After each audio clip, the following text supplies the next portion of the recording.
So let's have a look at how we can use variables in the playbook. Variables themselves can be defined in different ways. You can set them in the playbook directly, but that is bad practice as the site-specific information in that case is not separated from the code.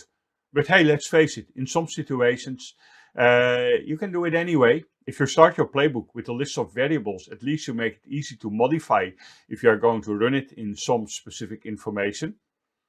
If you are referring to a variable inside the YAML code in your playbook, the default rule is that you need double braces. As in, the variable is double braces my variable. And the double braces make that the value of the variable is interpreted the right way. If a value starts with a variable, the variable needs to be between double quotes as well as double braces. Notice that in the line that you can see here on the slide, the entire value is between double quotes, not just the variable.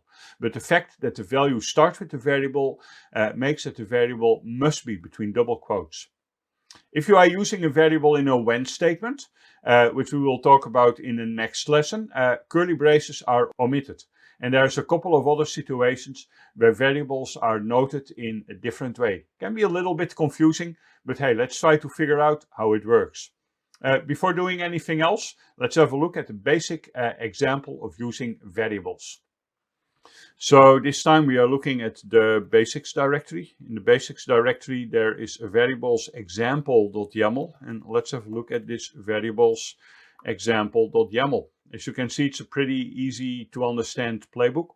It creates a user using a variable. On the host Rocky, the vars are defined in the playbook itself. So we have a variable, and in the variable I'm setting the variable user to the value Lisa. So the variable, also known as the key, is user, and Lisa is the value that I want to set it to. Notice that the variables integrate in the play header.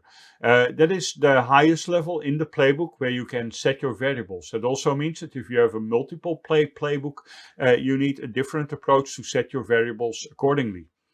Next we have the tasks, and in the tasks we have name, create a user, double curly braces user, on host Ansible hostname.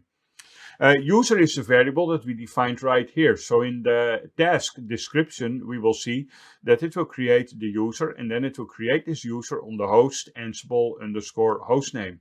Now this Ansible hostname is also noted as a variable.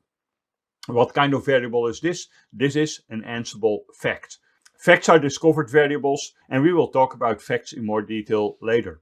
Next we have the user module, and the user module as name, and name is referring to the value of the variable. But as this time the value is starting with the variable, or the entire value is just the variable, the entire value must be between double quotes. So mind your syntax. Let's run it.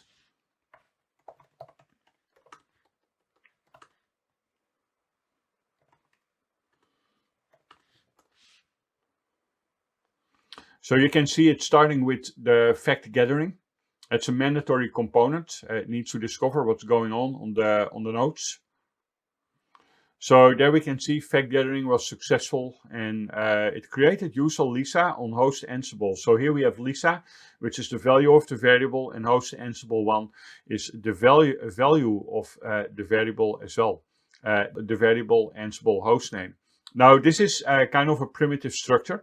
It's just printing Ansible 1. That's the first host name that it will encounter.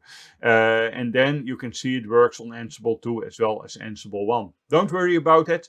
We'll talk about when statements later and loops that allow you to print all host names if you want to. I don't think it's really necessary now. What is necessary is that we see the variable is substituted. Now there's another way of running a playbook with variables. That is Ansible playbook, variables example, -e, user is Bob. What are we doing here? We are overwriting the variable on the command line. That goes for any option that you use in Ansible. If you define the option on the command line, it has higher precedence and it will always win. So in this case, user will be Bob and not Lisa. That's a golden rule in Ansible. The most specific setting will always win. As you can see, Create user Bob on host Ansible 1. So user Bob is what is created. Did not exist yet, so we see it changed and it changed. So this is what you need to know about basic variable usage.